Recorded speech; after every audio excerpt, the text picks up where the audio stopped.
మనం దీర్ఘకాలికమైన చర్యలు తీసుకోవాలి తప్ప మరి ఊరికే పార్టీల పరంగానో వ్యక్తిగత పరంగానో ఒకరి మీద ఒకరు దోషం నల్లుకోవడం వల్ల ఏమొస్తుంది? రైతుకు సంబంధించి వ్యవసాయమే కాకుండా డైరీ, పౌల్ట్రీ, లోన్లు ఇవ్వాలండి, వడ్డీ లేకుండా వాళ్ళకి లోన్లు ఇవ్వాలండి. వాళ్ళకి లోన్లు ఇచ్చి ఆదుకుంటే వ్యవసాయ రంగం ఎప్పుడన్నా వర్షాలు లేకపోతే సకాలంలో ఏదైనా అందుబాటులో లేకపోయినా ఈ రంగం వాళ్ళని ఆదుకుంటుంది. ఒకటండి, ఇక్కడ మీరు కూడా గమనించండి, కొన్ని విషయాలు మనం బాధలాడుకోవచ్చు. నిజంగా మనం చివరిగా మీరు ఈ చర్చ పెట్టారు కాబట్టి ఈ సిటీ కేబుల్ కూడా ధన్యవాదాలు తెలుపుతున్నాం. అయితే ఇక్కడ ఒక చివరికి వచ్చేటప్పుడు పరిష్కారం ఒకటి ఉండాలండి. అసెంబ్లీలో అయినా పోట్లాడుకున్న చివరికి ఒక మనం పాస్ చేసుకుంటాం. ఇక్కడ కూడా ఒకటి మనం ఏంటంటే మీరు ఆలోచించండి, ఇలా కోడిగుడ్డు ఖరీదు కొబ్బరికాయ ఖరీదు ఒకటి అయిపోయిందండి. కోడిగుడ్డు ఎదురుకి ఎంత రేట్ ఉండేది, ఇప్పుడు ఎంత రేట్ ఉందండి. తర్వాత కొబ్బరికాయ కూడా చూడండి, కోనసీమలో కాదు మన కొబ్బరి తోటలు వేసిన దగ్గర ఎంత ఎంత పడిపోయిందని. కొబ్బరికాయ మనం కొనాలంటే హైదరాబాద్లో మేము కొనుక్కోవాలంటే లేకపోతే టౌన్లో పెద్దవాళ్ళు కొబ్బరికాయ కొనాలి అంత రేటు ఉంటే రైతు దగ్గర నుంచి కొబ్బరికాయ కొనే నాదుడే లేడంటే ఎంత దురదృష్టం అండి ఇది. అలాగే గుడ్డు ఖరీదు ఎంతండి. కాబట్టి ఇవన్నీ ఆలోచిస్తే కనుక రైతు గిట్టుబాటు రేటు వారందరూ దాంట్లో నిజంగా వారు చెప్పిన ఆలోచన చాలా మంచిది. ఆ విషయాన్ని నేను అంగీకరిస్తున్నానండి. గ్రామీణ ప్రాంతంలో ఏదైతే పౌంటీలు ఉన్నాయో అవి కూడా ఏంటంటే పెద్ద పెద్దవాళ్ళే, అవి కూడా పట్టణాలు హైదరాబాద్లోనో లేకపోతే పెద్దవాళ్ళలోనో లేకపోతే గుంటూరులోనో పెద్ద పెద్దవాళ్ళకే లోన్లు ఇస్తున్నారు, పెద్ద పెద్దవాళ్ళే గేదెలు తీసుకెళ్తున్నారు. అట్లా కాకుండా ఈ పాడి పరిశ్రమను కూడా పెంచాలండి. వాడి మేత కనీసం దానాన్ని తగ్గించాలండి. మనం మంచి దారిలోకి వచ్చాము, మంచి దారిలో మాట్లాడుకున్నాం కాబట్టి అందరూ కలిసి. ఇంకొక మాట మిమ్మల్ని అడుగుతున్నాను మేడం, పేదవాళ్ళు ఎక్కడ ఉంటారు? ఎక్కువ పల్లెటూళ్ళలోనే ఉంటారు, గ్రామీణ ప్రాంతాల్లో ఉంటారు.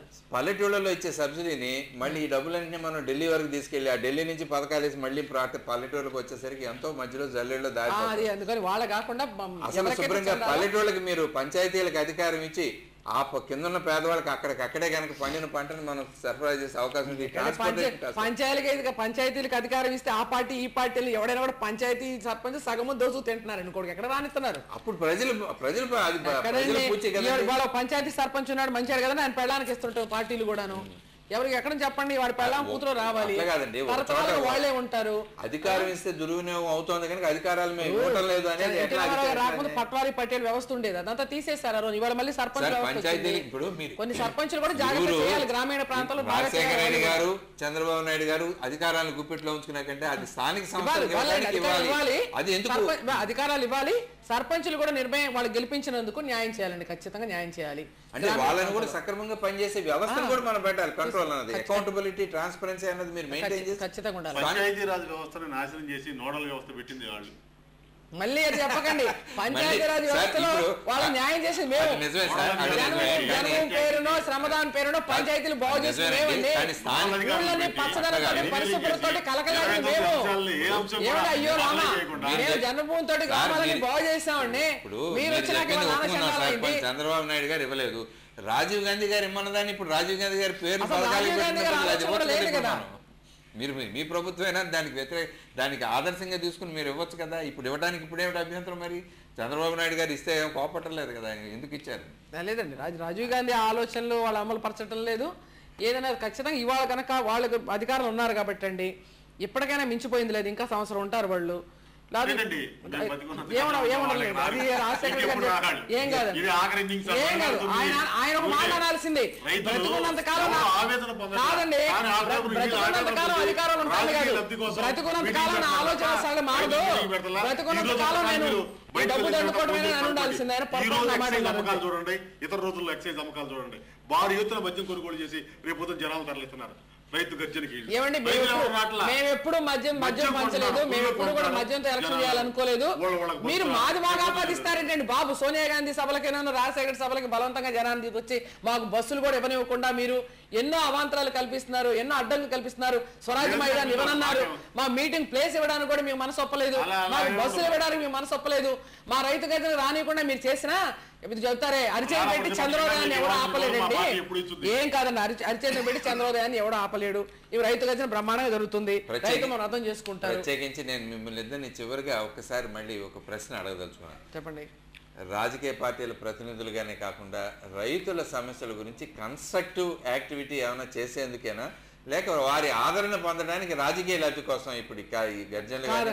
రాజకీయ లబ్ధి అనేది మాకు లేనే లేదు. మేము ఖచ్చితంగా కూడా ఈ రోజు ప్రజలకు అనువాదం చేయాలని చెప్పని మేము అనుకుంటున్నాం. వాళ్ళకి అనుకూలంగా రాజకీయ లబ్ధి కోసమే రైతు గర్జన పెట్టారు. ఏం కాదండి, రైతులు 200 పాళ్ళు మేము రైతులు న్యాయం చేయాలని వాళ్ళు గిట్టుబాటు సంక్షేమ కార్యక్రమాలు భారతదేశంలో ఏ ఇతర రాష్ట్రం కూడా అమలు చేయటం లేదు. అంత భారీ ఎత్తున బ్రహ్మాండంగా చేస్తుంటే ఏమి కాదండి, డబ్బులన్నీ కూడా వర్షాలు పడుతున్నా కోటాను కోట్ల మేఘమదనం తీసుకెళ్తున్నారండి. ఇక్కడ కరెంట్ ఇవ్వకుండా ఫ్యాక్టరీలు పెట్టుకుని పులివెందులకి కాదండి, ఇక్కడ కరెంట్ ఇవ్వకుండా పులివెందుల ప్రాజెక్టులు తీసుకెళ్లి కరెంట్ అంతా కూడా ఆగం చేస్తున్నారండి వాళ్ళు. ఇంకెక్కడండి చెప్పండి, వాళ్ళు పులివెందులకు తీసుకెళ్లే ఫ్యాక్టరీలకు కావాల్సిన కరెంటులే చుట్టుపక్కల రాయలసీమలో కొన్ని వందల ఊళ్ళు పడుతున్నాయండి. ఏం కాదండి, 400 కిలోమీటర్లు తిరిగి పాదయాత్రలు చేస్తే జనం నమ్మలేదు అంతే. అంటే నిజమే, అంటే అంత నమ్మకం రాజశేఖర్ రెడ్డి అవునా, అంటే జనం నమ్మలేదు కాబట్టి ఇంకా తీసుకెళ్తున్నాడు. అదే పోతిరెడ్డిపాడు తీసుకెళ్లాడు కాదండి, పోతిరెడ్డిపాడుకు తీసుకెళ్లాడు నీళ్లు, ఇవాళ ఫ్యాక్టరీలు తీసుకెళ్తున్నాడు, భూములన్నీ ఆక్రమించుకుంటున్నాడు, డబ్బులన్నీ అక్కడ ఖర్చు పెట్టుకుంటున్నాడు. మరి జనం ఏం చేస్తారు? ఓటేసినాక అనుభవించాలి కదా. రైతులు రాజకీయాలు ఈ అంశం మీద ఈ రోజు ఆసక్తికరమైన చర్చ జరిగింది. ఏ సమస్య అయినా చివరికి అంతంగా రాజకీయాలే ఎక్కువ ప్రధాన పాత్ర పోషిస్తున్నాయని ఈరోజు మన చర్చ కూడా మనకి నిరూపిస్తోంది.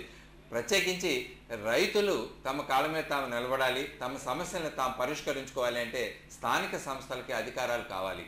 ఈ ఇరు పార్టీలు ఆ స్థానిక సంస్థలకి అధికారాలు ఇవ్వడానికి రాజీవ్ గాంధీ గారు నిర్దేశించిన 73, 74వ అధికారంలో ఉన్న సూత్రాలని మనకి ఇచ్చినట్లయితే మనకున్న సమస్యలన్నింటినీ, నకిలీ విత్తనాలు కానీ ఎరువులు కానీ, మనకు కావాల్సిన విద్య, వైద్యం, ఆరోగ్యం ఇట్లాంటి వాటిలన్నింటినీ పంచాయతీల్లో ఎక్కడ ఏ ఊళ్ళో ఆ ఊళ్ళో వాళ్లే పరిష్కరించుకోగలిగిన అవకాశం ఉంటుంది. పంచాయతీ సభ్యులో లేకపోతే ఒక సర్పంచో అవినీతికి పాల్పడుతున్నాడు కనుక ఈ అధికారాలను ఇవ్వటం లేదు అనే వాదన కంటే, అధికారాలు ఇచ్చిన తర్వాత ప్రజల్ని మనం దానికి బాధ్యుల్ని చేసి మీ అధికారాలను సక్రమంగా నిర్వర్తించుకోవాల్సిన బాధ్యత మీ ఊరిదే అని మనం చెప్పినట్లయితే ప్రజలు ముందుకు వస్తారు. ట్రాన్స్పరెన్సీ, అకౌంటబిలిటీ ఈ రెండింటినీ మనం పారదర్శకతని, జవాబుదారీతనాన్ని పెంచినట్లయితే మన గ్రామీణ ప్రాంతాలు బాగుపడతాయి, సమస్యలన్నీ తీరుతాయి. కనుక ఆ విధంగా మనం ఆలోచిద్దాం.